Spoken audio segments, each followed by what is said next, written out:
voisin, vos voisines, s'il vous plaît. Dis-lui bon appétit. Amen. Il y a longtemps que je vous ai vu. Alors, j'ai pris l'habitude de ne plus dire quand je voyage. Amen. Donc, je ne dirai plus. Amen. Je ne dirai plus quand je pars, quand je reviens.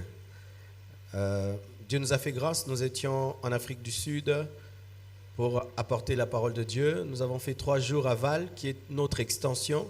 Si tu vas en Afrique du Sud, il y a un coin qu'on appelle Val, où il y a une très très grande université. C'est un coin universitaire.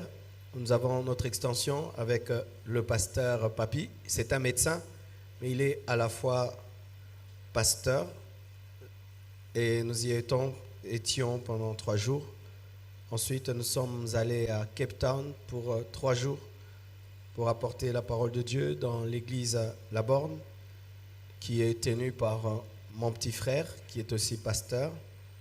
Et ensuite, nous sommes allés à Pretoria, qui est la capitale, pour un seul jour, apporter la parole de Dieu dans l'église Rama, qui est tenue par l'apôtre Narcisse Magila. Il a eu à nous prêcher une fois, ici, pendant les 30 matins.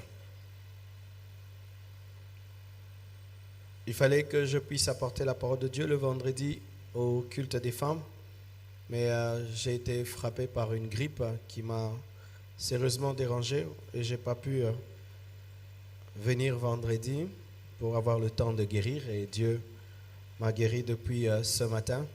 C'est pourquoi je suis là. Et comme c'est un message qui était très important, alors je vais l'apporter ce dimanche. Donc aujourd'hui, c'est la continuité de la Convention des femmes.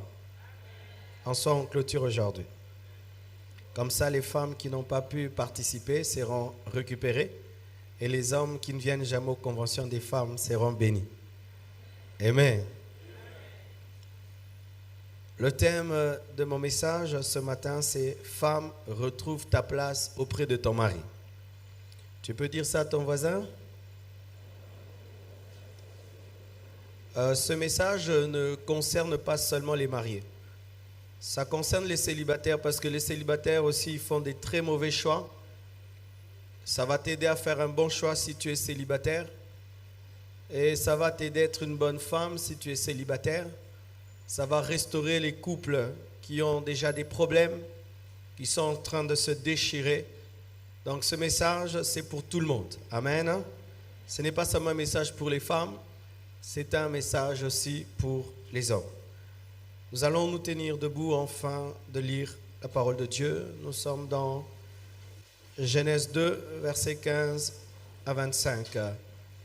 Femme, retrouve ta place auprès de ton mari. Genèse 2, versets 15 à 25. Vous y êtes? Si tu ne sais pas trouver Genèse, alors tu es vraiment... tu as des problèmes spirituels.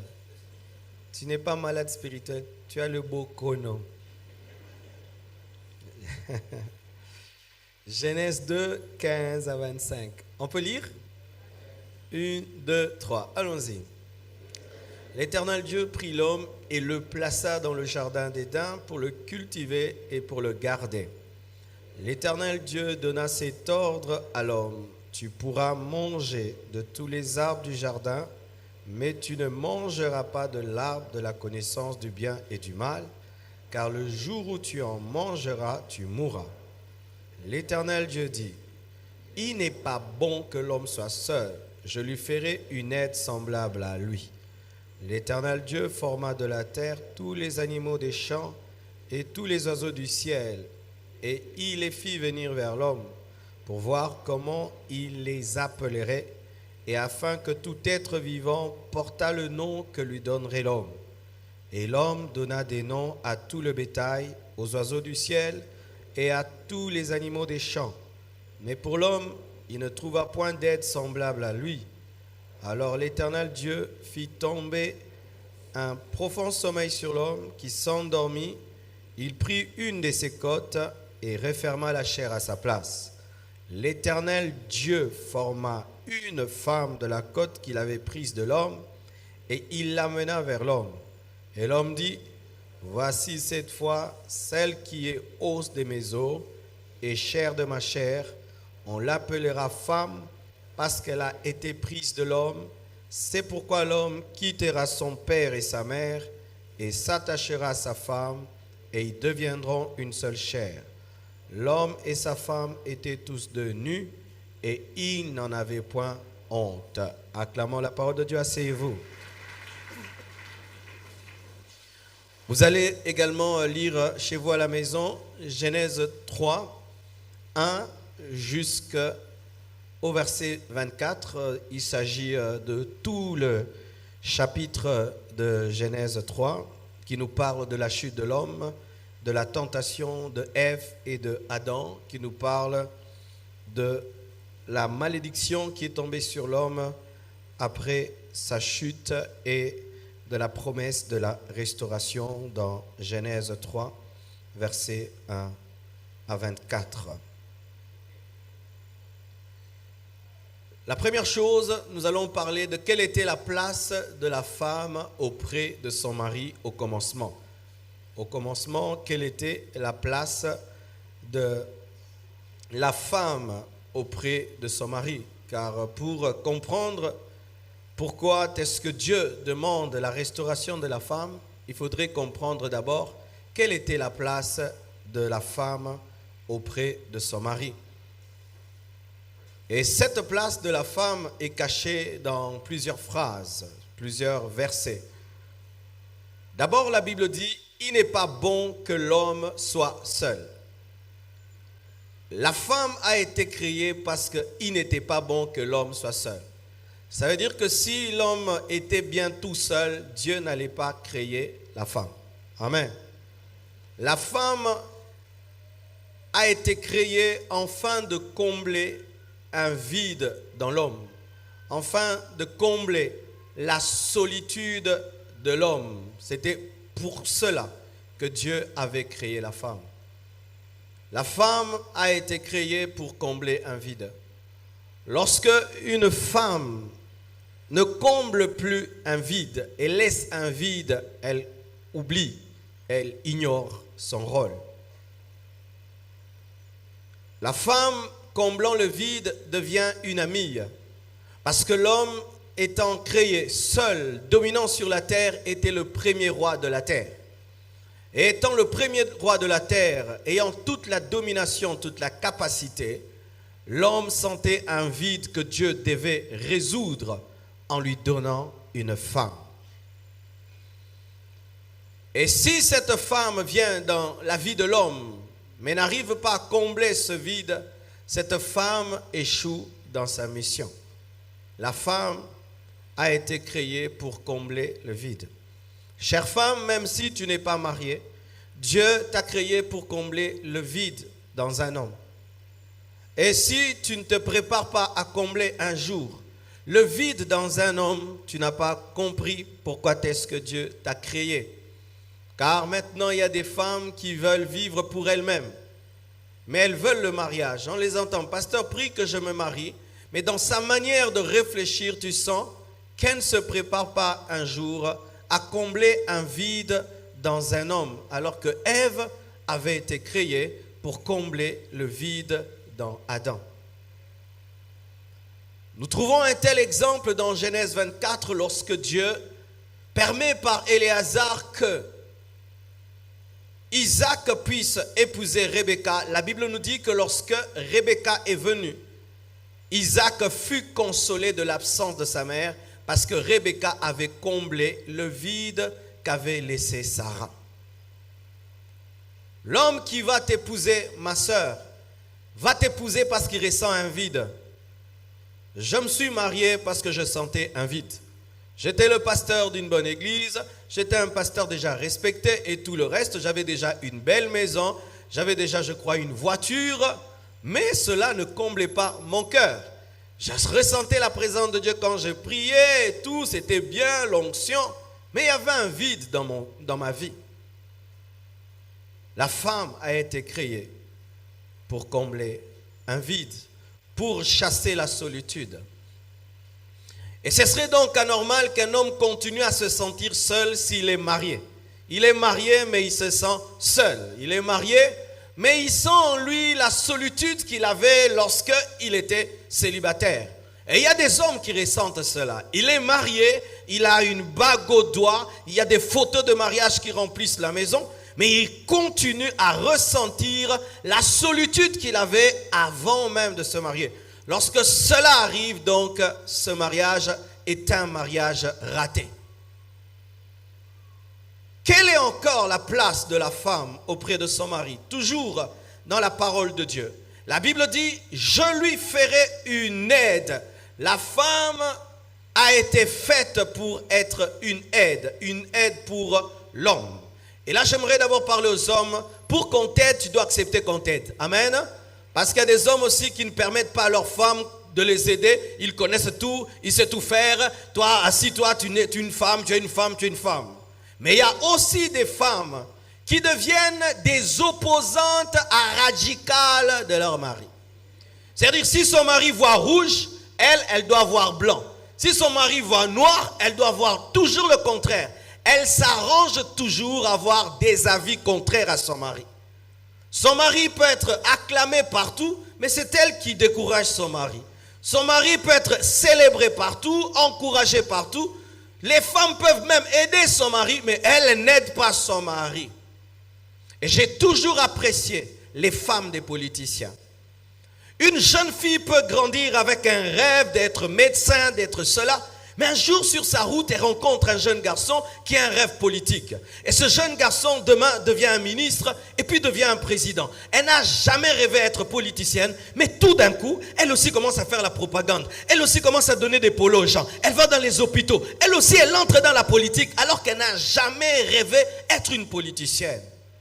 Mais nous avons des servantes de Dieu, nous avons des enfants de Dieu, mais qui ne soutiennent en rien leur mari. Maman, où est ta place dans le travail de ton mari? Certaines même ne connaissent même pas le travail que leur mari fait. Elles connaissent seulement le jour du salaire, le 30. Là, elle connaît qu'on lui paye autant. Mais qu'est-ce qu'il fait dans la vie? Quel travail il fait? Il ne sait pas. Oui, je connais des femmes qui sont mariées, mais qui ne connaissent pas le travail de leur mari. Son mari sort seulement le matin, il rentre, il amène un peu d'argent. La femme a été créée pour aider, pour soutenir. Sachez ceci, le monde entier peut encourager un homme, mais si seulement sa femme le décourage, cela a de l'impact, alors un impact extraordinaire.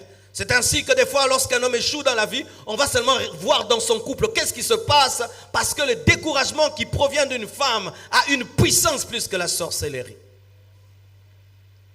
La femme a été créée pour aider. La Bible dit, je lui ferai une aide semblable, parce que Adam avait d'autres aides qui ne lui étaient pas semblables. Il avait l'aide de l'éléphant, l'aide du lion, l'aide des oiseaux, mais n'avait pas une aide qui était semblable. Pour dire ceci, que Dieu a créé la femme, afin qu'elle soit un autre homme, mais en femme. Lorsqu'un homme regarde sa femme, il doit dire, c'est moi, mais en femme. Alléluia. C'est moi, mais en jupe. C'est moi, mais en robe. Est-ce que ton mari, quand il te regarde, il dit, c'est lui, mais en jupe? Est-ce que lorsque ton mari te regarde, il dit, c'est une autre moi-même? Ou bien il dit vraiment, ce qui m'a poussé à épouser une telle personne? Mais pour que tu deviennes une autre Adam, il faudrait que tu acceptes que la forme d'Adam devienne ta forme. Mais il y a des femmes qui n'aiment en rien ressembler à leur mari. Qui n'aiment en rien ressembler à leur mari. Qui haïssent tout dans leur mari, tout dans leur mari. Haïssent les ongles de leur mari. Haïssent tout. Sa manière de parler. On se pose même la question, pourquoi tu l'as épousé? Parce que tu n'aimes rien en lui. Pourquoi tu as épousé cet homme si tu n'aimes rien en lui? Car si tu aimes quelque chose dans l'autre, tu chercheras à l'avoir, à l'acquérir. Mais comment est-ce que tu épouses quelqu'un? Tu n'aimes rien en lui. Alors tu t'es marié pourquoi? Pour qu'on dise seulement que tu es une femme mariée. C'est pourquoi mes sœurs, ne vous mariez pas parce qu'il y a la crise économique. Ne vous mariez pas parce que vous êtes fatigué, que vos parents vous disent tous les jours marie-toi. Mariez-vous parce que vous aimez un homme, parce que vous l'aimez. Vous aimez sa manière d'être et vous cherchez à lui ressembler. Mais si vous ne l'aimez pas, Ne vous mariez pas, vous allez faire souffrir Adam. Enfin qu'elle soit son semblable, qu'elle ressemble à l'homme, qu'elle soit un autre lui mais en femme, qu'elle soit son vis-à-vis.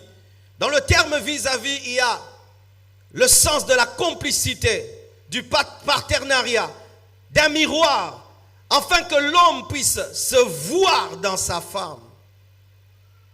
L'homme se voit dans sa femme.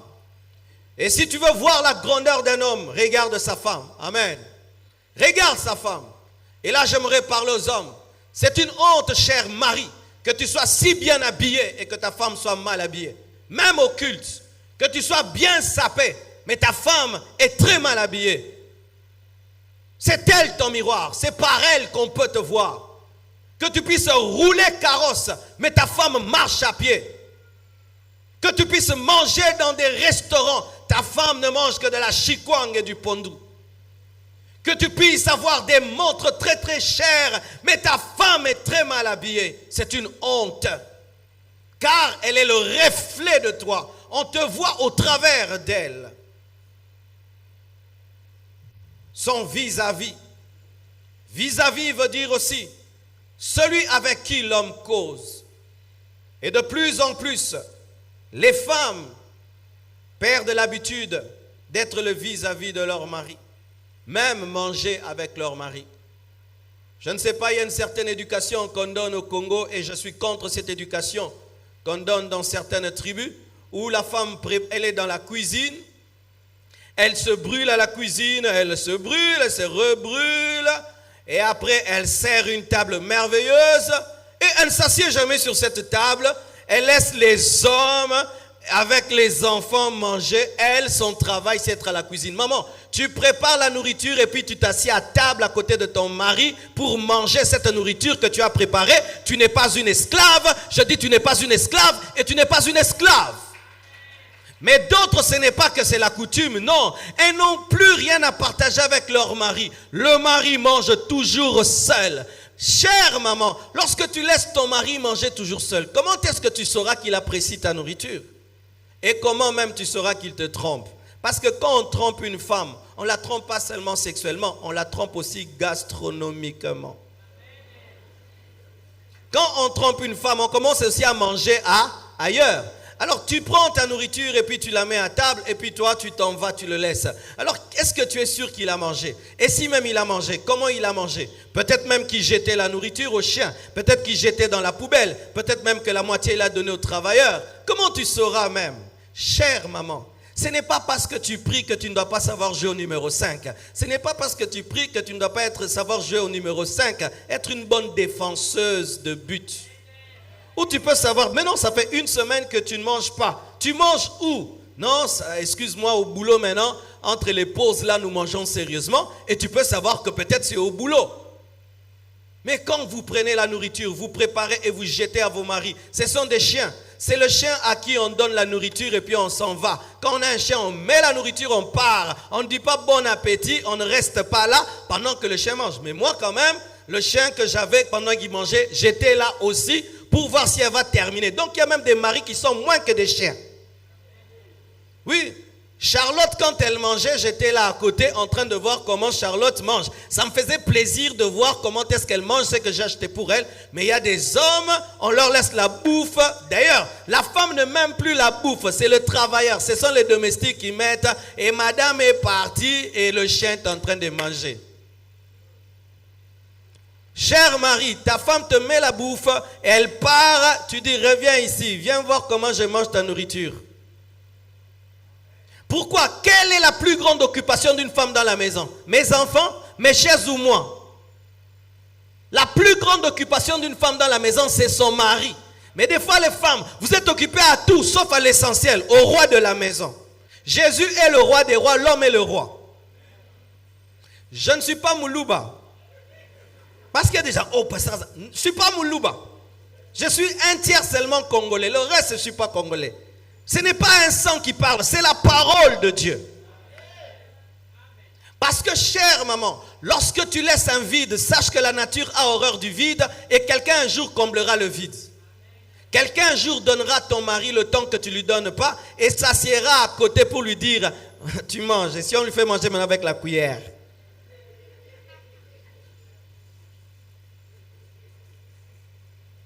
Un jour, un homme fuit sa femme, on ne le retrouve pas et puis un jour, on va le chercher quelque part, on le trouve, on lui a mis une bavette et on est en train de lui donner de la bouillie. Il a fui seulement pour ça. Mais maman, prends seulement une bavette, mais lui donne-lui la bouillie si c'est ce qu'il fait. Ça te fait quoi? Ça te tue en quoi? Bavette et bouillie, hein? Acclamons le Seigneur.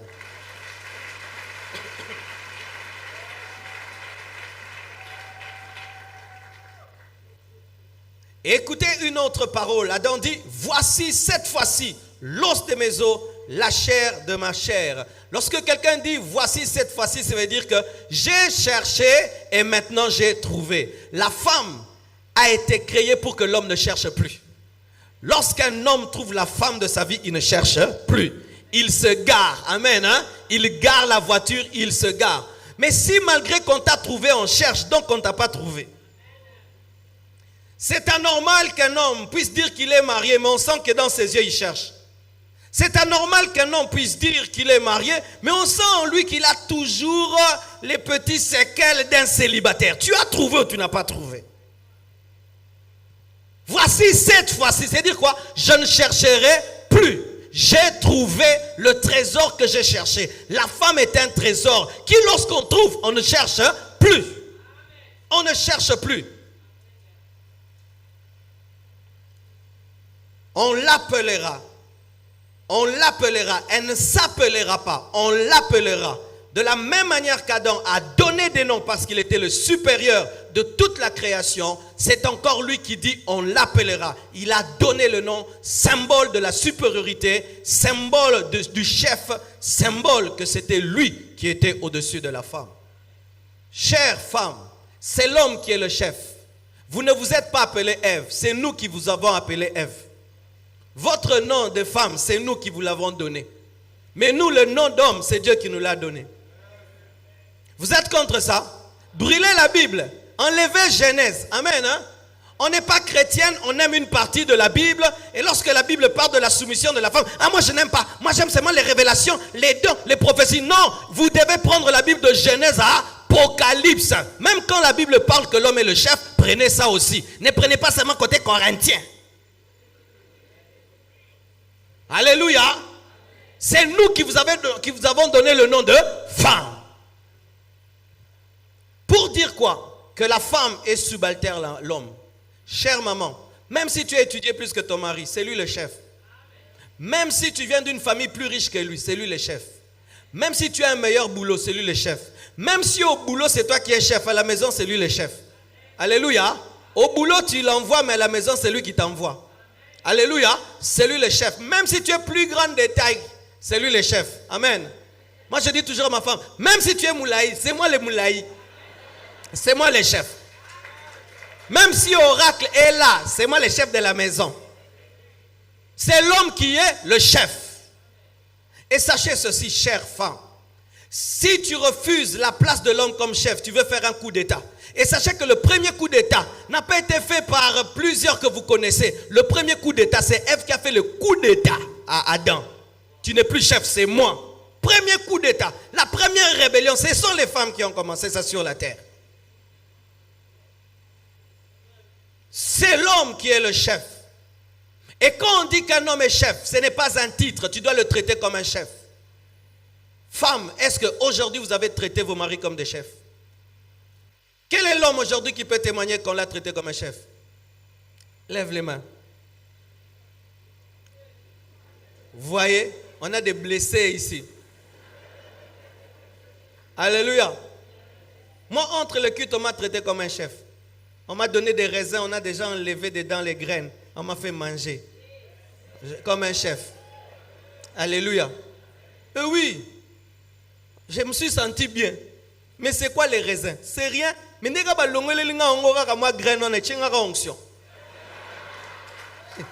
je pouvais aussi enlever la graine moi-même. Mais maintenant, quand il a enlevé ça, il a transpiré. Elle est morte, mais je l'aime davantage. Vous ne perdez rien. Lorsque tu traites ton mari comme roi, automatiquement il te traite comme une reine. Mais quand tu traites ton mari comme un rien, il va te traiter aussi comme une rien. Tu sèmeras, tu récolteras ce que tu sèmes. C'est l'homme qui est le chef. Et traitez vos maris comme des chefs. L'une des stratégies pour garder un mari, traite-le comme un chef. Maman, l'une des stratégies pour garder un homme jusqu'à la vieillesse, traite-le seulement comme un chef. Pourquoi? On ne traite pas les hommes comme des chefs partout. Alors si auprès de toi il est traité comme un chef, il va rester là parce qu'il est sûr que là au moins on va le traiter comme un chef.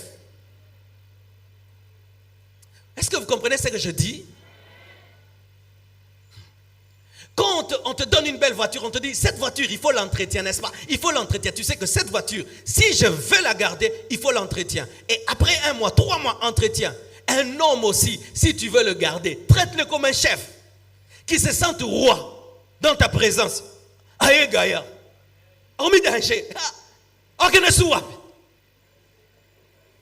Il sera pressé de rentrer à la maison parce que dans sa maison il est roi des rois. Il sait qu'au boulot on va me brimer, on va me gazer, on va m'envoyer. Dans le taxi on va me pousser. Sur les wewa on va me bouger. Mais quand seulement j'entre chez moi. Alléluia. Si seulement j'entre chez moi, directement m'enlève la veste, directement l'eau chaude. Où est-ce qu'il ira? Il ira encore où? Vous vous plaignez, mon mari me trompe, mon mari me ceci. Est-ce que tu le traites comme un roi? Je n'encourage pas les hommes qui trompent leurs femmes. Mais j'aimerais aussi que les femmes vous soyez conséquentes. Est-ce que vous traitez ces hommes comme des rois? Ailleurs, on l'appelle Mobali. Ah. Mais quand il arrive chez lui, batanga mibali pe batanga yo.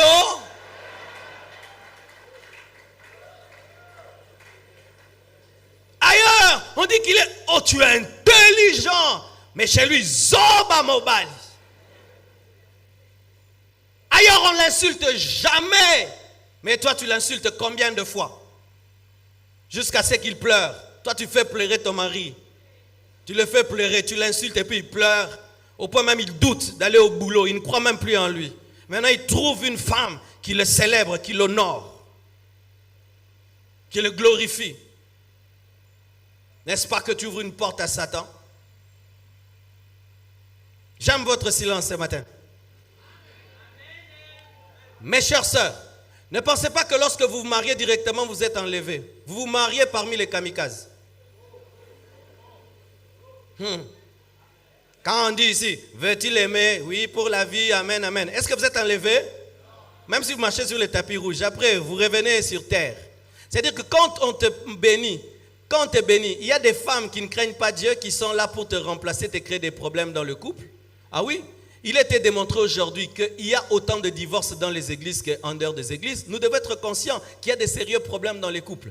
Maintenant, parce qu'un frère est venu, si on vous a mis à genoux et vous avez porté du blanc, et tu penses que maintenant là, tu ne dois plus rien faire, tu garderas ton mari, alors qu'il y a des kamikazes qui sont prêts à lui donner tout ce que tu ne lui donnes pas. Il y a ça, vous non, ma comme il passe.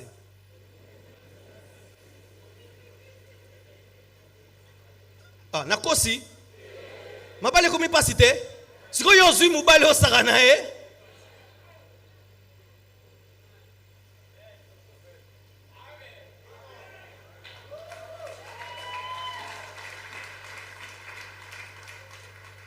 Et tu ne le traites pas bien, mais ailleurs on le traite bien. Ailleurs on lui dit, ah tu es bien habillé. Toi tu n'as même pas remarqué que ton mari est bien habillé. Est-ce que même tu as vu que ton mari est bien habillé aujourd'hui? Mais ailleurs on a remarqué la concordance entre la chaussette et la chaussure. Lorsque ton mari va au boulot, bien habillé, tu ne penses pas qu'on le voit? Deux femmes voient qu'il est beau.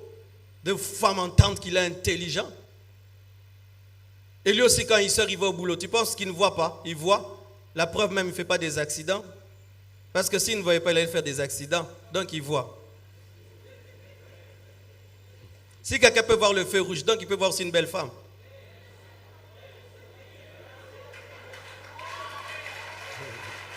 Oh non, depuis que j'étais marié, moi je ne vois plus. Oh, mais tu ne fais pas des accidents. Tu vois feu rouge, feu jaune, feu vert. Tu vois, il voit. Mais malgré qu'il voit, il doit te revenir comment il va te revenir si tu es soumise? Et on dit, on l'appellera Ève. Ève veut dire maman, mère. Donc toute femme, même si elle n'est pas mariée, il y a une mère.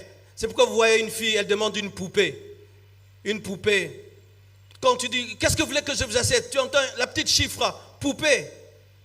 Et je suis contre ces choses en Europe maintenant. On commence à donner les poupées même aux garçons. Ça, c'est les préparer à être des homosexuels. Un garçon qui demande une poupée, ne lui achète pas. Sommez-le munduki. Abattez la libota.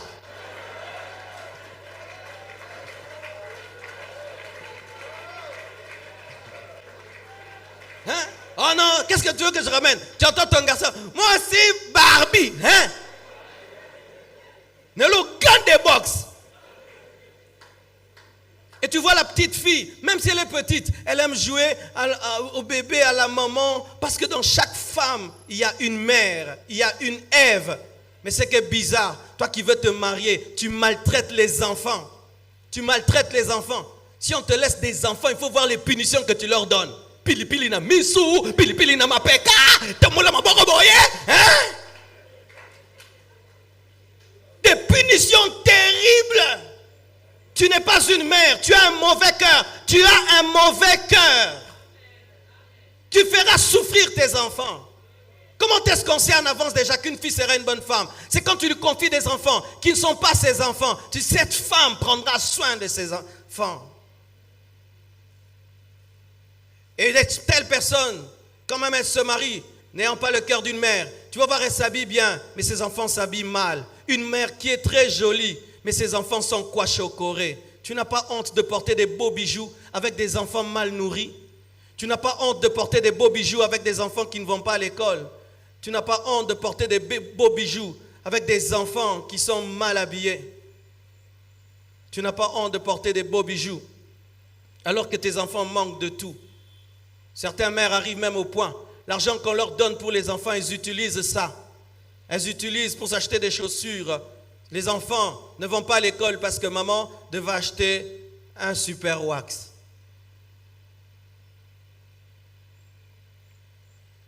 Une femme, c'est une mère. On est toujours sûr lorsqu'on donne l'argent à une femme que ses enfants mangeront, mais pas toujours sûr avec un homme. Mais si dans votre couple, c'est papa qui a plus le souci des enfants que maman, c'est plus papa qui pense famille que maman, chère maman, tu n'es plus normal. C'est maman, c'est papa qui protège tout le temps les enfants. Maman s'en fout. Elle part tout le temps, divorce, divorce, divorce, divorce. Et les enfants, beaucoup faté. Une femme pense toujours enfant. Pense toujours enfant. Et des fois, on nous disait que ces femmes qui restaient dans le couple, disant, pour mes enfants, étaient bêtes. Mais moi, j'aimerais dire qu'elles ne sont pas bêtes. Elle se dit quoi? J'ai déjà perdu mon mari. Alors si je détruis ce couple, je perdrai et mon mari et mes enfants. Demain, mes enfants seront des prostituées, vont attraper le sida, deviendront des homosexuels et tout. Alors si j'ai déjà perdu mon mari, au moins que je ne perde pas mes enfants. C'est la sagesse. Mais aujourd'hui, les jeunes filles d'aujourd'hui, c'est la sagesse. Nous sommes le produit de cette sagesse-là. Aujourd'hui, nous sommes des pasteurs. Et aujourd'hui, nos parents vieillissent ensemble parce que maman a vaincu. Elle a tenu bon parce que c'était une mère. Une mère qui a vendu ses bijoux pour que nous on étudie dans des grandes écoles. Alors que le mari ne travaille plus, mais qui s'est dépouillé de tout ce qu'elle avait pour que ses enfants deviennent grands. Une femme, c'est une maman, c'est une mère. Et ça ne commence pas quand tu as 30 ans, ça commence maintenant. Ça commence maintenant. On te laisse un enfant, il se sent dans les bras d'une maman. On te confie un petit frère, il se sent dans les mains de maman. Et même, vous n'êtes pas que les mamans de vos enfants, vous êtes les mamans de vos maris. Parce que les hommes sont des éternels bébés. Et on est comme ça. On ne sait pas pourquoi on est comme ça. Mais on est comme ça. On est comme ça. Nous aimons qu'on prenne soin de nous. On est comme ça. Et on est comme ça. Alléluia. Nous aimons ça. Pourquoi? Nous aimons comme ça seulement. faut demander à Dieu. Donc une femme, c'est une amie. La femme, c'est l'amie de son mari. Maman, devenez les amis de vos maris. Ne permettez pas à un ami de votre mari de prendre votre place. Ce sont des aides. C'est un autre Adam, mais en femme. Ce sont des complices. La femme est la fin de la recherche. C'est le trésor enfin trouvé. C'est une source de joie, de satisfaction, de repos, de bonheur. La Bible dit, celui qui trouve une femme a trouvé le bonheur. Et même dans le domaine du fiançailles, mon frère, depuis que tu t'engages avec une fille, si tu sens plus, tu t'approches du mariage, plus c'est le malheur, va prier. Il se peut que tu as mal choisi. Amen. Celui qui trouve une femme trouve le bonheur. Et ce n'est pas que la femme doit t'apporter de l'argent et tout le reste, mais la présence de la femme dans ta vie apporte la bénédiction. Les hommes qui ont trouvé les femmes de leur vie, après leur mariage, leur vie ont décollé. Ça a explosé, une plus grande grâce. Même dans le monde, dans certains domaines de la vie, tu ne peux accéder à certains postes si tu n'as pas une femme. Tu ne peux pas être président de la République des États-Unis si tu n'as pas une femme. Donc, pour avoir ce poste, Obama, c'est Michelle Obama qui lui a donné. Sans Michelle Obama, Obama n'est pas président. Alléluia. Celui qui trouve une femme trouve le bonheur. Maman, depuis que ton mari t'a épousé, est-ce qu'il est heureux? Est-ce qu'il est heureux? Cet homme qui était gay, est-ce qu'il est toujours gay? Cet homme qui avait plein de joie, est-ce qu'il a toujours la joie de t'avoir rencontré? Certains hommes regrettent même leur célibat.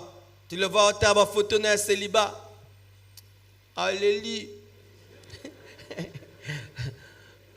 Pourquoi tu pleures? Ah, quand j'étais seul, j'étais bien. Mais non, mais tu dormais par terre et tu mangeais la bouillie de maman. Oui, je dormais par terre, je mangeais la bouillie de maman, mais j'avais la joie. Mais non, tu t'es marié. Ah. Un jour, le diable apparaît à un homme. Et lorsqu'il apparaît à un homme, et il est étonné que cet homme n'est pas effrayé. Et puis il dit à cet homme, mais comment est-ce que tu n'es pas effrayé? Écoutez la réponse de cet homme, il dit, c'est parce que tu es de la famille. Il dit, quoi? Moi je suis de ta famille. Il dit, oui, tu es de la famille, c'est pourquoi je n'ai pas peur de mon beau-frère. Comment ça? Mais j'ai épousé ta soeur. Il dit, comment? Mais ma femme est tellement mauvaise qu'elle doit être ta soeur. Alors je ne peux pas avoir peur du beau-frère parce que j'ai déjà la petite soeur. Tu t'imagines à quel point un homme peut être malheureux pour dire cela? Quel est le nom que ton mari te donne? Quel est le nom, le vrai nom qu'il te donne? Si on le mettait sous anesthésie, dira-t-il chérie ou sorcière? Comment et pourquoi la femme a perdu sa place? La femme a perdu sa place à cause d'un manque de contentement. Elle avait tout, sauf une chose, le jardin, plutôt l'arbre de la connaissance du bien et du mal. Elle voulait plus, elle voulait plus, elle voulait plus, elle voulait plus. Aujourd'hui, nos petites sœurs, vous avez vraiment cette maladie. Une insatisfaction pas possible. Tu vois une jeune fille, elle n'est même pas mariée, mais n'est aucun habiloko. Moi, quand je vais me marier, écran plasma. Quand je vais me marier, climatisation. Quand je vais me marier, moquette à bouée. Quand je vais me marier, je vais habiter à Pigeon. Mon mari doit m'acheter une voiture. Quand je vais me marier, moi, j'aurai tel parfum. Alors maintenant, tu cherches un homme pour accomplir tes rêves matérialistes. Le contentement. Elle avait tout, mais elle voulait avoir ce que Dieu ne voulait pas lui donner. Le contentement, quand ça te manque, tu détruiras et tu perdras ta place. Acceptez-vous tel que vous êtes.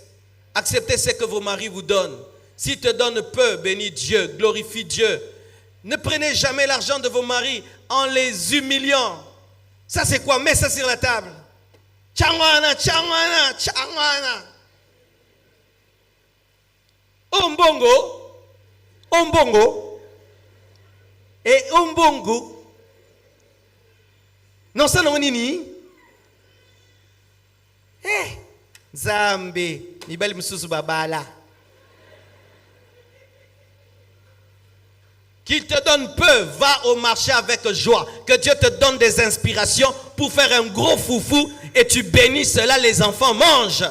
Mais lorsque vous regardez toujours chez l'autre, l'autre n'est pas toi. Chacun sa vie, chacun son mariage. Certains ont été bénis après 5 ans de mariage, mais d'autres c'est après 20 ans. Suivez votre temps et allez au régime de Dieu. Tous mes frères, toutes mes sœurs, tous mes frères, tu n'es pas ton frère, tu n'es pas ta sœur. La convoitise, elle voulait avoir ce qui n'était pas à elle. Elle voulait posséder ce qui n'était pas à elle. Elle avait mal utilisé ses sens, mal utilisé sa vue, mal utilisé son ouïe, mal utilisé son toucher et mal utilisé le goûter. Elle a vu que le fruit était défendu, mais qu'il était beau et bon. Elle a entendu le conseil du serpent. Elle a touché car elle a cueilli. Elle a goûté car elle a mangé. Si tu veux garder ta place, veille sur tes yeux. Ne regardez pas tout. Chère maman, tu vas dans la maison d'une voisine, elle a tout ce que tu n'as pas. Ne vois pas ça. Amen. Ne vois pas ça. Ne tombez pas dans les complexes des maisons. Et cher homme, si tu as une femme remplie de convoitise, ne l'amène pas partout. Des fois, garde-la à la maison, de peur qu'elle voie des choses et que ça se change en requête. Ah oui. Il y a des couples qui se détruisent seulement parce qu'un jour ils sont allés visiter un autre couple. Pendant toute la visite, la seule chose qu'ils faisaient, c'est regarder. Regardez. Quand seulement ils finissent, ils rentrent.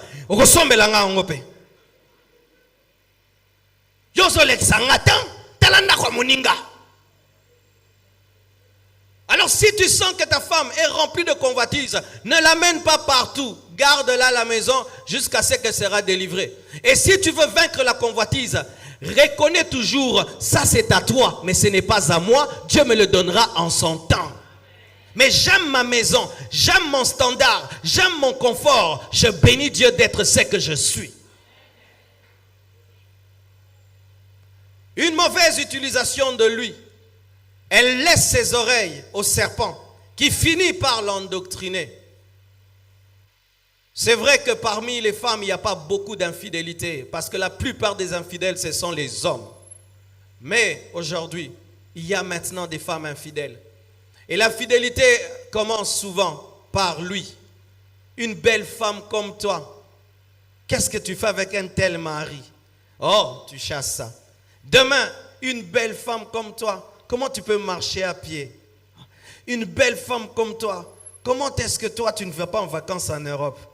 Une belle femme comme toi, si je l'avais, je lui achèterais une maison. Une belle femme comme toi. Et ça entre en toi. Et quand tu rentres chez toi à la maison, tu regardes ton mari différemment. Et si tu ne prends pas autorité sur celui qui te parle et tu le laisses continuer à te parler, un jour ces paroles qui sont une sémence produiront un fruit, un arbre. Chère sœur, chère maman, lorsqu'un homme veut t'amener sur le chemin de la mort, prends le courage de lui dire arrête de me parler. Alléluia.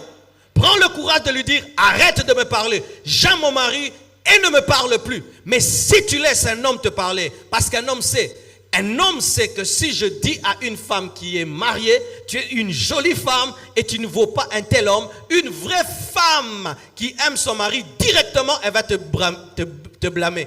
Mais si il sent qu'il te parle, tu ne blâmes pas, donc tu as donné la permission. Demain encore il va ajouter. Et après-demain, un jour tu vas trouver, tu as touché et puis tu as mangé. Ne permets jamais à ce qu'un homme te touche de manière érotique s'il n'est pas ton mari. Toucher. Un homme te touche aux hanches. Tu le blâmes. Ne me touche jamais. De telle manière, même si c'est ton patron. Et même s'il va te chasser du boulot, qu'il garde son boulot, tu gardes ta virginité. Je dis qu'il garde son boulot, tu gardes ta virginité. Et comme je l'ai dit au premier culte, chère sœur, tu travailles dans un boulot et cet homme, c'est ton chef. Il a 45 ans, 48 ans. Il veut sortir avec toi. Et tu dis, je vais le faire pour le poste, mais je ne vais pas l'épouser et puis je vais demander pardon. Sachez ceci, Lorsqu'un homme de 48 ans sort avec toi, qui a 20 ans, il a une expérience très élevée dans le domaine sexuel. Et lorsqu'il va te connaître, toi demain quand tu vas te marier, tu vas épouser un jeune garçon de 25 ans qui est inexpérimenté. Est-ce que tu seras capable d'oublier ce qu'il t'a fait? Donnez-moi la main. Moi je prêche à moi. Je prêche pas au lola, tout ça moukilia. Okendolia biloko kokola manda kote. Olia biloko kokola manda kote, siko moli motikel na restaurant.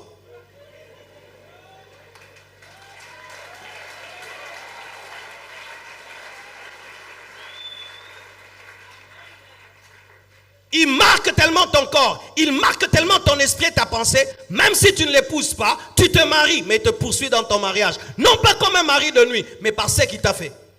Oui, on doit vous dire ces vérités-là, parce que lorsqu'on ne creuse pas quand on prêche, vous pensez que les pasteurs seulement s'opposent à l'impudicité. Non, il y a des traces qui restent. On parle de la trace de l'homme sur la femme. Il marque ton esprit. Maintenant, ce jeune garçon qui vient, il ne connaît rien parce que lui, il était seulement l'onction, touch.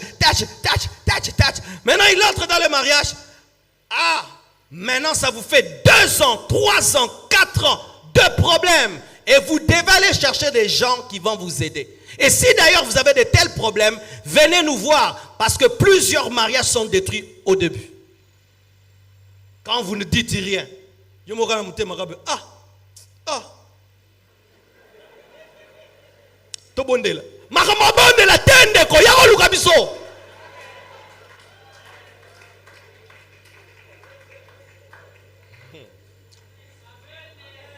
me comprendras un jour. Dis à ton voisin, il y a des choses qu'il ne faut pas goûter. Alléluia. Ne les essaye pas. Amen. Même si tu sais que Dieu pardonne, ne les essaye pas. Même si tu sais que Dieu pardonne, ne les essaye pas. Dieu a pardonné à Samson, mais il n'a pas recouvert la vue. Dieu lui a pardonné, mais la trace de la désobéissance est restée au travers de ses yeux. Et lorsque tu perds ta virginité, tu demandes pardon. Est-ce que par la nouvelle naissance, il y a un nouvel hymen?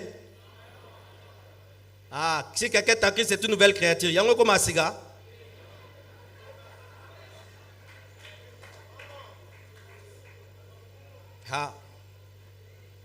Alléluia. Pourquoi est-ce que la femme a perdu? Pas seulement par une mauvaise utilisation de ses sens, mais par l'insoumission à l'autorité. Pourquoi je dis cela? Elle va décider d'elle-même, sans son mari, sans l'avis de son mari, de manger aux fruits. Alors que Dieu avait établi l'homme au-dessus d'elle. Normalement, qu'est-ce que Ève devait faire? Adam, on vient de me proposer de manger. Mais qu'est-ce que tu dis?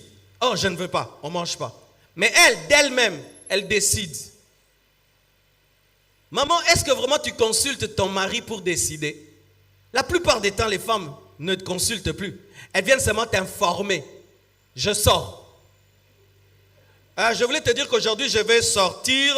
Et puis je vais sortir. Je voulais t'informer que je vais sortir. Est-ce que vous demandez encore la permission à vos maris pour sortir? Est-ce que vous demandez encore la permission de faire quelque chose ou vous informer?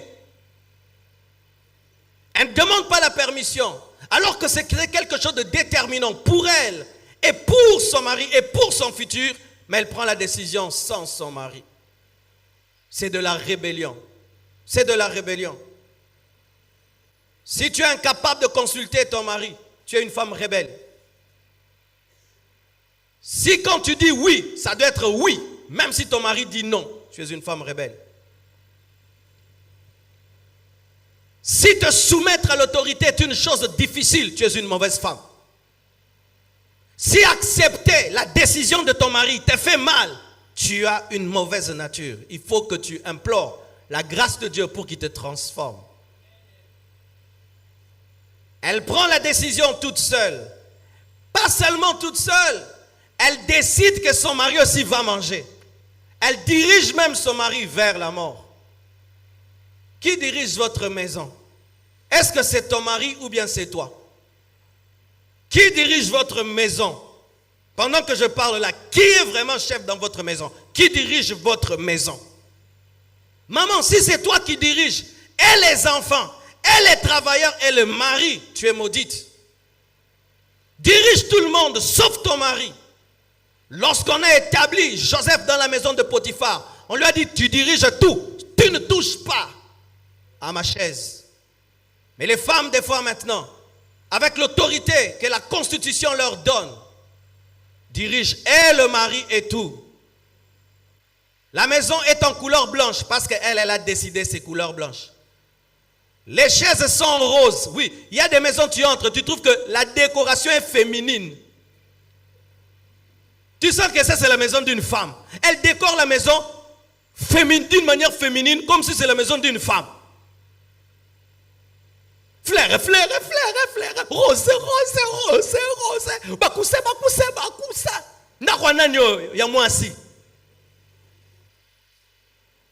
L'homme n'a rien à dire. Elle avait son rêve quand elle était enfant. Quand je me marierai, ma maison sera comme ça. C'était ton rêve. Mais ton mari aussi avait un rêve. Moi, j'ai rêvé, quand je me marierai, j'aurai un lit comme ça. Lui aussi, il avait aussi les rêves d'un lit. Ce n'est pas seulement les femmes qui avaient des rêves. Nous aussi, on avait des rêves quand on s'est marié. Et ça fait quoi? L'homme subit la femme. Mais la femme lui donne l'étiquette d'être mari, le chef, pour que ça paraisse beau aux yeux des hommes. Mais au fond, c'est elle qui est chef de la maison. Et une telle maison est maudite parce qu'il y a dysfonctionnement de pouvoir. Pour vous qui aimez l'Europe, bien aimés frères, j'ai vu les couples en Europe. En Europe, c'est comme si il y a dans l'air un démon. Ou quand seulement vous descendez à Charles de Gaulle, tu respires seulement. Rébellion, écoute.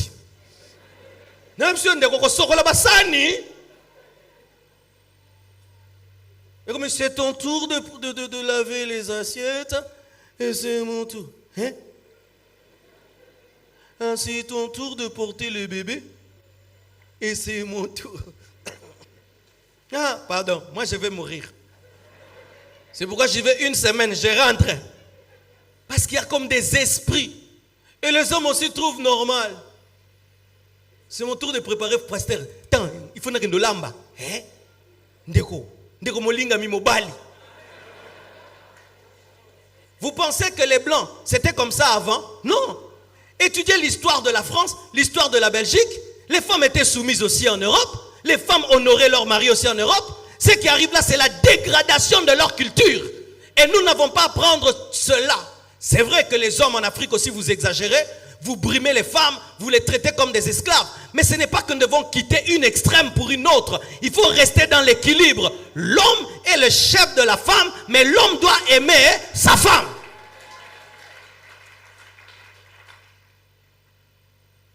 Alléluia. Et voici une autre chose qui a fait que la femme a perdu sa place. Le manque de sagesse. Elle croyait qu'elle pouvait écouter le diable sans que rien ne lui arrive. Elle manquait de sagesse. Elle manquait d'autorité spirituelle. Car si elle en avait, elle devait chasser le diable, comme Jésus-Christ l'avait chassé dans le jardin d'Éden. Elle manquait d'affermissement, car elle connaissait, c'est vrai, la parole. Mais elle n'avait pas de grandes racines dans la parole. Elle croyait que c'est vrai qu'il ne fallait pas manger, mais n'était pas pleinement convaincue qu'il ne fallait pas manger. C'est pourquoi, plongez-vous dans la parole. La parole, ce n'est pas seulement pour les hommes. Nous croyons même qu'une femme peut avoir le ministère. Alléluia. Lisez la Bible, connaissez la Bible, apprenez la Bible. Venez aux études bibliques pour maîtriser la parole. Soyez affermis. Et lorsque l'ennemi viendra, afin de vous secouer, vous pourrez tenir ferme. Elle avait une mauvaise utilisation de sa liberté et de sa volonté souveraine. Car l'homme a été créé à l'image de Dieu, la femme aussi, avec une volonté souveraine. Mais cette volonté, cette liberté que Dieu lui donne, elle décide d'en faire ce qu'elle veut, manger ce qu'elle veut. La liberté est bonne, la constitution est bonne, tous ces droits qu'on donne aux femmes sont bons. Mais si vous les utilisez pour marcher sur la parole de Dieu, pour marcher sur vos maris, marcher sur les Écritures, cela va amener la destruction. La vraie Bible d'un chrétien, plutôt la vraie constitution d'un chrétien, c'est la Bible, avant que ce soit la constitution de ce monde. Amen. Quelles sont les preuves? Voici les preuves que la femme avait perdu sa place. Les paroles d'Adam. Les paroles d'Adam révèlent que la femme avait perdu sa place. Adam qui disait, voici cette fois-ci, l'os de mes os, la chair de ma chair. Le même Adam qui a fait ce poème dit, c'est la femme que tu m'as donnée. Alléluia. Le même mari qui disait, voici ma femme, il dit, c'est la femme que tu m'as donnée. Qu'est-ce que ton mari dit de toi? Qu'est-ce que ton mari dit de toi? Lorsqu'il n'est pas politicien, lorsqu'il est sincère, qu'est-ce que ton mari dit de toi? Est-ce qu'il dit, voici cette fois-ci l'os de mes os, la chair de ma chair, ou il dit, c'est la femme que Dieu m'a donnée? C'est la sorcière. Qu'est-ce que ton mari dit de toi? Parce que ton mari dit de toi, on peut savoir si tu as gardé ta place ou si tu l'as perdue. Aussi parce que Adam est devenu. Adam était le chef. Adam était l'autorité. Mais lorsque la femme a perdu sa place, Adam aussi a été déchu. Il a commencé maintenant à travailler dans la souffrance. Il a perdu son éternité. Il est devenu un homme mortel. Il est devenu un homme peureux. Il est devenu un homme honteux.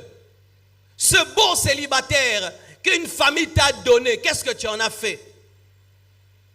Ce garçon-là qu'une famille t'a donné, qu'est-ce que tu en as fait? Toi qui es fiancé, cet homme-là que tu vas accepter dans ta vie, qu'est-ce qu'il va devenir? On peut savoir ce que Ève est devenue parce que Adam est devenu. Un homme rempli de propreté t'épouse, il devient sale. Je peux savoir que tu es une mauvaise femme. Je vois un frère comme ça, il est célibataire. Voilà comment il est. Il respire la joie. Mais Marc est célibataire. Il se marie à un demi bizarre. Je n'ai pas besoin de prophétie. Abali Mabé. Alléluia. Est-ce que j'ai besoin d'une prophétie? Je vois Sylvain, il est là, il sert Dieu tout le temps. Tout le temps. Il se marie, il ne vient plus chanter. Il se marie, il n'a plus le temps. Je n'ai pas besoin de prophétie. Il y a une mauvaise influence. On n'a pas besoin toujours de prophétie. Car lorsqu'une personne est seule, elle court vite. Et si elle se marie, elle ralentit. On sait que la personne qui est entrée a ralenti. C'est la femme que tu m'as donnée. Ton mari, maintenant, il accuse Dieu. Dieu, il fallait me laisser seule.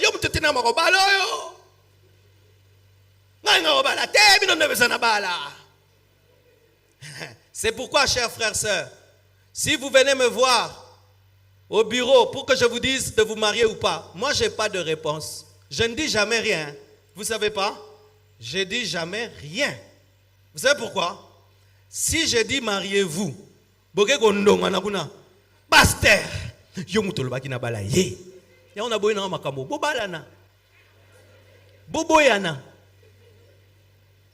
ah, moi, je n'ai pas de prophétie. Même si je vois, je refuse de voir. Alors certains viennent, pasteur, je veux l'épouser, prions. Je prie, amen. Votre programme c'est comment? Ah, mais dis-moi,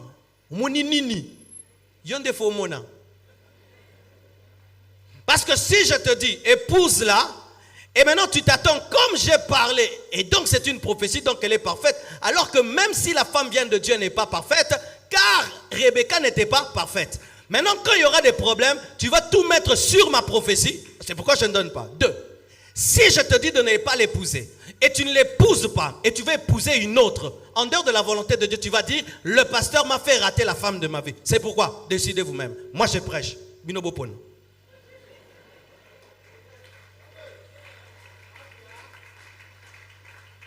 Mi ponela, mi balela, mi lelela, mi sepelela. Ah oui, parce que peut-être tu penses qu'un jour, ta femme de ta vie, ce sera en plein culte. Mon frère Patrick, ainsi parle le Seigneur, il est derrière toi. Épouse-la. Jusqu'à ce que Jésus reviendra. Je ne donnerai jamais une telle prophétie.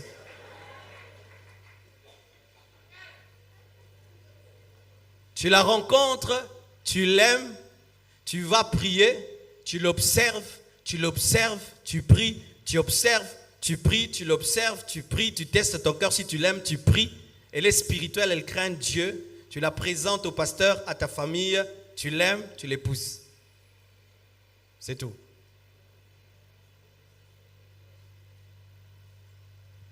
Mais sachez ceci.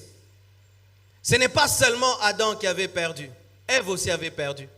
J'entends des femmes qui disent, cet homme, il va voir. Non, mais les fait le nandaku. Si tu crées l'enfer dans ta maison, toi-même tu vis en enfer.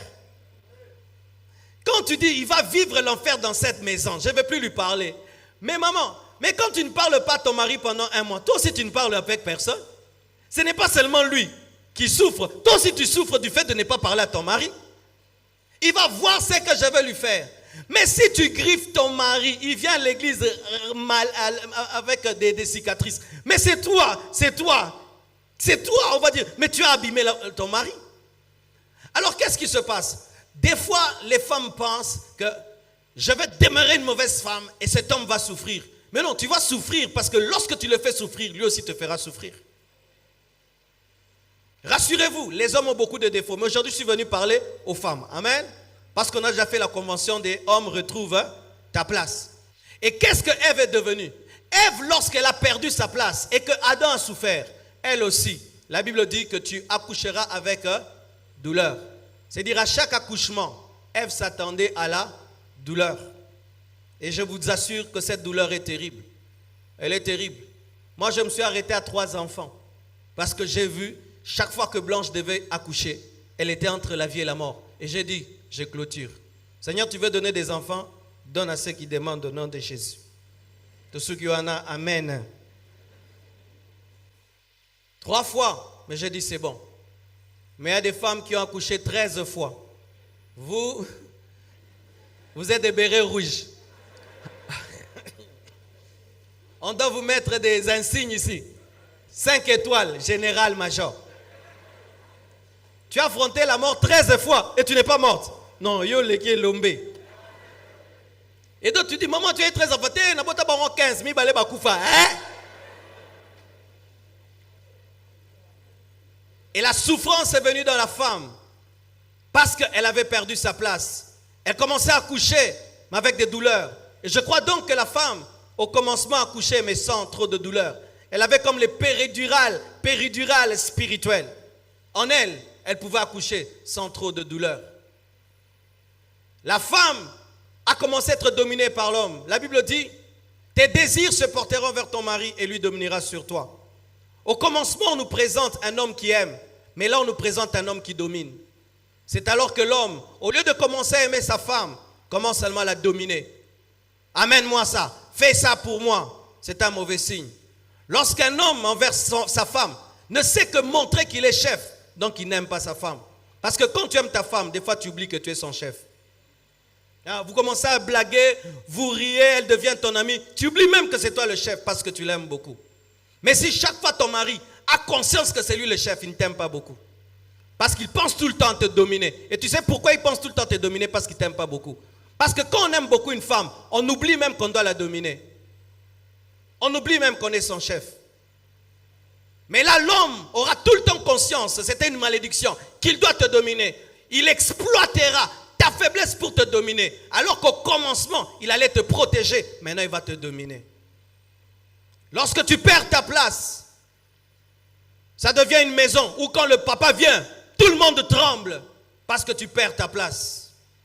Ou c'est l'homme le patron, l'homme le chef, ou même la femme appelle son mari patron. N'appelez pas vos maris patrons. Chef ou il est chef dans ton cœur, mais c'est Adam. Mais dans une maison où l'homme n'est que le chef, le patron, mais il n'y a pas d'amitié, il n'y a pas d'amour, il y a quelque chose. La femme a perdu sa place dans le cœur du mari. Mais aussi, tes désirs se porteront vers ton mari. On ne dit pas que la femme aimera son mari. Lorsque la femme perd sa place, elle commence à utiliser son mari comme un instrument de satisfaction sexuelle et de satisfaction matérielle. Elle n'a pas besoin de son mari, mais elle a besoin de son argent. Elle a besoin de son corps. C'est tout. Et je pose la question aux femmes. Est-ce que vous aimez vos maris ou vous aimez seulement leur corps et leur argent? Si tu pouvais avoir la satisfaction sans lui et de l'argent sans lui, est-ce que tu le respecteras?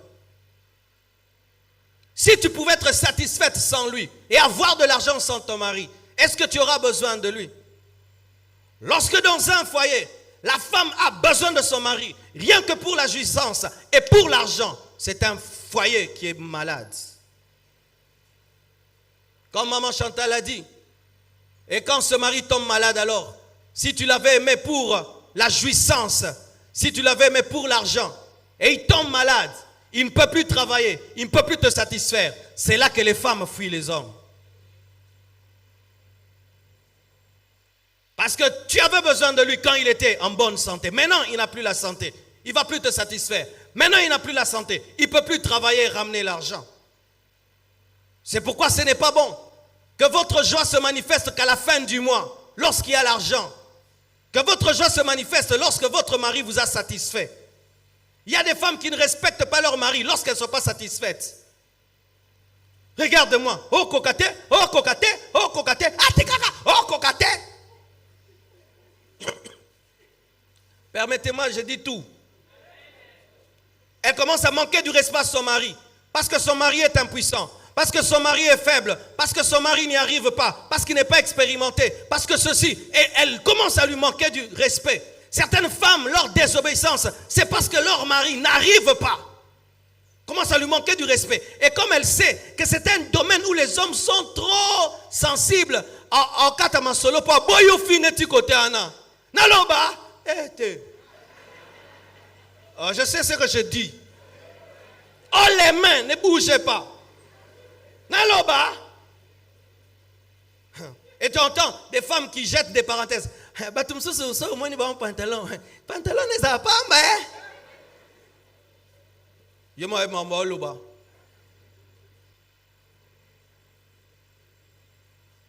Il tient son mari dans sa faiblesse pour lui manquer du respect, pour dominer son mari. Parce que c'est un endroit où l'homme est fragile. Et elle domine dans toute la maison. Parce que si il parle, que je dise, ça fait combien de mois? Hein? Hein?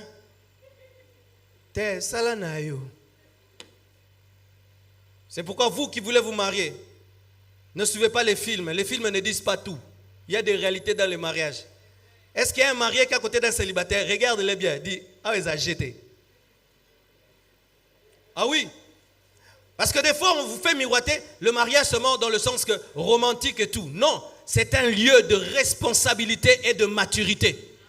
De responsabilité et de maturité. S'il n'y a pas de maturité, de responsabilité, vous allez vous marier pour divorcer. On ne se marie pas pour fuir les parents. On ne se marie pas pour avoir un anneau au doigt. On ne se marie pas pour faire des belles photos qu'on mettra sur Facebook. On se marie parce qu'on aime, parce qu'on a grandi.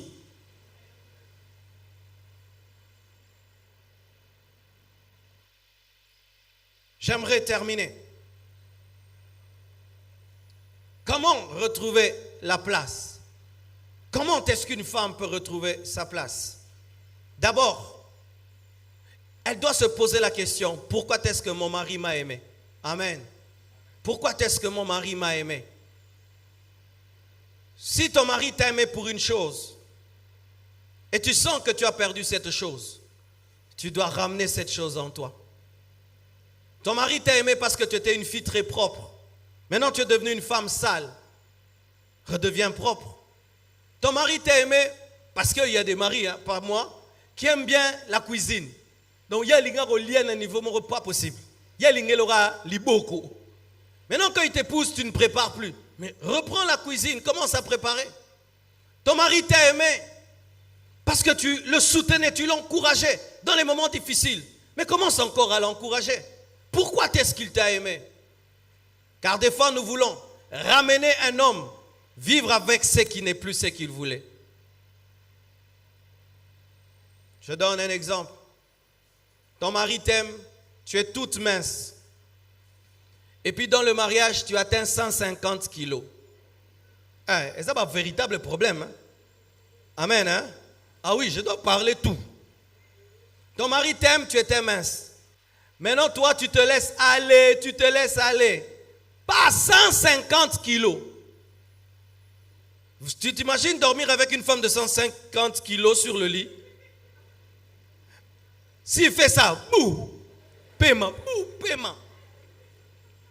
Maintenant, lui, t'avait épousé pour ta taille là. Et il te disait, pourquoi tu m'aimes? J'aime ta taille. Pourquoi tu m'aimes? Il dit ta taille. Il n'a pas dit caractère. Il avait dit taille. Battez la taille.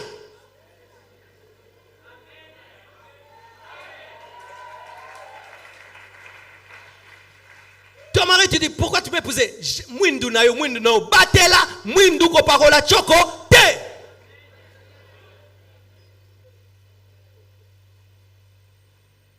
Pourquoi il t'a aimé? Il t'a aimé parce que tu étais classe. Maintenant, on t'épouse, tu deviens terre à terre. Il t'a aimé pourquoi? Tu priais. Maintenant, tu ne pries plus. Il t'aimait pourquoi? Tu aimais servir Dieu. Maintenant, tu ne sers pas Dieu. Il t'aimait pourquoi? Tu étais social. Maintenant, tu ne l'es plus. Pourquoi est-ce que ton mari t'a épousé? Est-ce que tu es demeuré cette personne? C'est vrai qu'il y a des choses qu'on les perd. C'est difficile de les rattraper. Mais autant que cela dépend de toi, bats-toi pour les garder. Mais la plus grande chose qui peut faire qu'une femme puisse retrouver sa place. La Bible nous dit que lorsque Dieu maudissait le serpent, il a dit au serpent, la postérité de la femme écrasera ta tête. Et la postérité de la femme, c'est Jésus-Christ de Nazareth. La seule solution, c'est en Jésus-Christ de Nazareth. Et la Bible nous dit que lorsque Ève a été créée, elle a été créée lorsque on a endormi Adam. Et nous sommes recréés lorsque Christ meurt et lorsqu'il ressuscite. Autant Ève est sortie d'un homme en sommeil, nous sortons d'un Christ mort et ressuscité. Il faudrait que la femme puisse connaître la mort et la résurrection en Jésus-Christ et qu'elle soit formée par sa parole et par son esprit afin qu'elle puisse retrouver sa place. Chère femme, il est impossible que tu retrouves ta place dans le cœur de ton mari si tu n'as pas retrouvé ta place dans le cœur de Dieu. Il est impossible que tu puisses retrouver ta place en ton mari si tu n'as pas retrouvé ta place en Dieu. C'est pourquoi la première restauration de la femme, ce n'est pas d'abord dans le domaine physique, c'est dans le domaine spirituel. Car si tu peux accepter de mourir en Christ et de ressusciter en lui, c'est alors que tu seras présenté à Adam, car il fallait d'abord qu'elle puisse sortir d'Adam pour qu'elle soit présentée à Adam. Ainsi, ton mari peut t'épouser pour la deuxième fois lorsque tu es transformé en Christ. Où il dit, je ne l'aimais plus, mais ma femme a changé. Je ne la supportais plus, mais ma femme a changé. C'est l'œuvre de la mort et de la résurrection de Jésus-Christ. C'est la formation par la parole et par l'esprit. Chère maman, lorsque une femme donne sa vie à Jésus, elle est toujours une bonne femme. Les femmes qui prient et qui sont mauvaises, elles ne connaissent pas Jésus. Lorsqu'un homme épouse une vraie chrétienne, c'est un homme heureux. Et moi, j'aimerais lorsqu'on épouse une sœur de cette église, que les hommes disent, pasteur, ma sœur a compassion. Non. Il ne faudrait pas que je commence à venir faire des veillées, des réconciliations. La solution est en Jésus. Bien-aimés, nos parents ne nous ont pas fait asseoir pour nous dire, Marcelo, un homme est comme ça, un homme est comme ça. On ne nous a pas enseigné. Je ne sais pas si un jour mon père m'a fait asseoir, Marcelo, on se conduit comme ça avec une femme. Non. Mais c'est Jésus qui m'a enseigné. Être un bon mari, être un bon papa. Je n'ai pas appris ça ailleurs. C'est Jésus qui m'a appris qu'un homme doit être fidèle. Un homme doit pardonner. Un homme doit supporter. C'est Jésus qui m'a appris. Et lorsque une femme est en Jésus, Jésus lui dit, on ne répond pas à son mari, tais-toi. Jésus, il dit aussi ça. On ne répond pas à son mari. Ton mari va, toi, hein? Et moi. Non. Une femme ne répond pas à son mari. Quand ton mari parle, tu te tais. Je dis toujours, je ne suis pas Moulouba, mais je prêche ça. Oh, bah c'est ça, Moulouba, hein? Tais. Dans sa biblique. Quand ton mari parle, tu te tais. Après, tu réponds. Et quand tu réponds, avec un bon ton. Jésus enseigne ça aussi. Plus vous entrerez en profondeur de la parole de Dieu, ça ne va pas seulement faire de vous des bons prédicateurs et des bonnes prédicatrices, ça va faire de vous des bonnes femmes.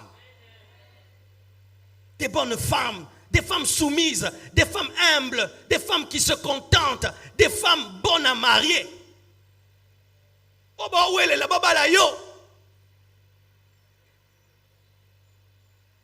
C'est possible en Jésus. Alléluia. Et je vous assure, la parole de Dieu, quand elle sort, elle paraît être dure. Mais c'est pour notre bonheur. J'ai vu des femmes qui se sont battues pour garder leur mari, surveillant leur téléphone et tout le reste, mais n'ont pas réussi. Mais j'ai vu des femmes qui se sont approfondies en Christ et qui ont commencé à obéir aux pensées de Christ et qui ont pu garder leur mari et qui vieillissent avec. Car aujourd'hui, ma soeur, tu peux contrôler ton mari comme tu veux. Les maris d'aujourd'hui, ils peuvent avoir un répertoire rempli de femmes, mais ils leur donnent des noms de garçons. Premier ministre, Mutombo. Mais c'est une femme. Allô Mutombo. Il peut te tromper sur Internet. Imo, Viber, WhatsApp. Tu peux surveiller comme tu veux. Tu peux même faire la lutte contre la vieillesse. Mais tu ne vas jamais dépasser ces jeunes filles de 18 ans qui sont en train de venir.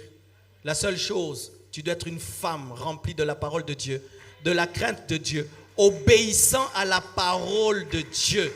Tu vieilliras avec ton mari. Alléluia. Que Dieu vous bénisse abondamment.